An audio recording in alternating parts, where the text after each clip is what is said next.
एक शेर हिरणी का शिकार करने के लिए उसका पीछा कर रहा था। हिरणी भागते हुए दो हट्टे कट्टे बेलों के पास आई और बोली, प्लीज मुझे बचा लो, नहीं तो शेर मुझे खा जाएगा।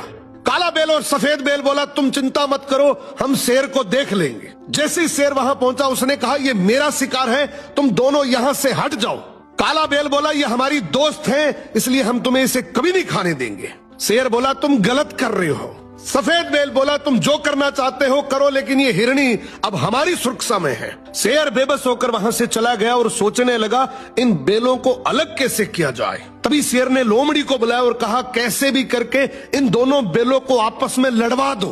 तो एक बार इन दोनों को अलग करवा दे, फिर मैं एक एक करके दोनों को खा जाऊंगा। लोमड़ी बोली, जी हुजूर, अभी जाती हूँ। सबसे पहले लोमड़ी सफेद बेल के पास गई और बोली, मैं तुम्हें एक बात बता रही हूँ, आगे मत करना। बोली, तुम बहुत सुंदर और समझदार हो, जबकि काला बेल तुमसे जलता है। फिर लोमड़ी काले बेल के पास गई और बोली, तुम इतने हट्टे कट्टे, इतने ताकतवर हो, जबकि सफेद बेल कहता है कि हम दोनों शेर से इसलिए बचे हुए हैं क्योंकि मेरे में समझदारी है, वरना शेर कब का ही हमारा शिकार कर लेता। ये तो गलत बात है, मेहनत तो तुम ज्यादा करते हो और सारा क्रेडिट वो ले रहा है। अब धीरे धीरे दोनों बेलों में लड़ाई शुरू हो जाती है और एक दिन ऐसा आया कि दोनों ने अलग अलग रहने का फैसला कर लिया। इसी बात का फायदा उठाकर शेर सबसे पहले काले बेल के पास जाता है, उसका शिकार करके उसको खा जाता है। अब लोमड़ी कहती है, हुजूर, सफेद बेल भी जंगल में अकेला घूम रहा है।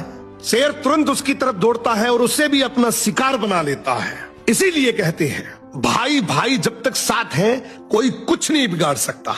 और जैसे एक दूसरे से अलग हुए, हर गली नुक्कड़ पर ऐसी लोमड़ियां बैठी हैं जो उस अकेलेपन का फायदा उठा सकती है।